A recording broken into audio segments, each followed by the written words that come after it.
বললেন, ইয়া আদম আম্বিহুম বিআসমাইহিম, হে আদম তুমি এই জিনিসগুলোর নাম সবাইকে শুনিয়ে দাও। ফালাম্মা আম্বাআহুম বিআসমাইহিম, আদম আলাইহিস সালাম যখন একটার পর একটা সবগুলো জিনিসের নামকরণ করে ফেলতে পারলেন, সবগুলো জিনিসের নাম বলতে পারলেন, ক্বালা আলাম আকুল লাকুম ইন্নী আ'লামু গায়বাস সামাওয়াতি ওয়াল আরদ, আল্লাহ তাআলা ফেরেশতাদেরকে বললেন, আমি কি তোমাদেরকে বলিনি যে আমি আকাশ জমিনের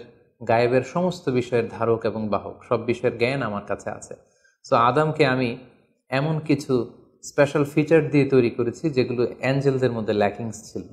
ফলে ফেরেশতারা সেগুলো জানার পরেও সেগুলোর নাম আল্লাহ তাআলাকে রিপিট করে বলে শোনাতে পারেনি, কিন্তু আদম আলাইহিস সালাম সবগুলো জিনিসের নাম একটার পর একটা তিনি বলে ফেলতে পারলেন। এবং এ থেকে প্রমাণিত হয় যে আল্লাহ তাআলা এখানে ফেরেশতাদের অপারগতা এবং আদম আলাইহিস সালামের শ্রেষ্ঠত্বের প্রমাণ তিনি এখানে স্থাপন করলেন।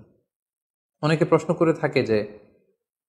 আল্লাহ তাআলা আদম আলাইহিস সালামকে স্পেশালি এই জিনিসগুলোর নাম শিক্ষা দিয়েছিলেন, ফলে আদম আলাইহিস সালাম বলতে পেরেছেন, কিন্তু ফেরেশতাদেরকে তো এই জিনিসগুলোর নাম শিক্ষা দেওয়া হয়নি, সো তারা কি করে বলবে? কোরআনের কোথাও এটা সুস্পষ্ট বলা হয়নি যে আল্লাহ তাআলা যখন এই জিনিসগুলোর নাম শিক্ষা দিচ্ছিলেন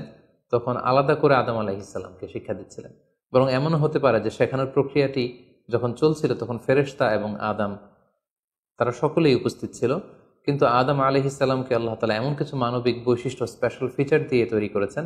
যার ফলে তিনি এগুলোর উত্তর করতে পেরেছিলেন, কিন্তু ফেরেশতাদের মধ্যে ওই বিষয়গুলো না থাকার কারণে ফেরেশতারা সেগুলোর উত্তর করতে পারেনি। ফেরেশতাদের সামনে আদম আলাইহিস সালামের শ্রেষ্ঠত্বের প্রমাণ হওয়ার পরে আল্লাহ তাআলা সকল ফেরেশতাদেরকে